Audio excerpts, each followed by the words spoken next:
How does it feel that you got mercy ruled twice? Um, he's just a better player, and he's been at this longer than me, and yeah, yeah.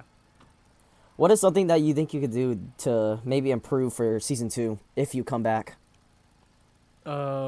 More practice. I mean, I've been practicing a little bit, but it wasn't enough to Hmm. beat him, unfortunately. And speaking of that, are you gonna actually come back for season 2? This gonna might stay in the video. I don't know. We'll see. Are you coming back for Uh, season 2? I mean, it depends on the when it comes out, but Okay. yeah.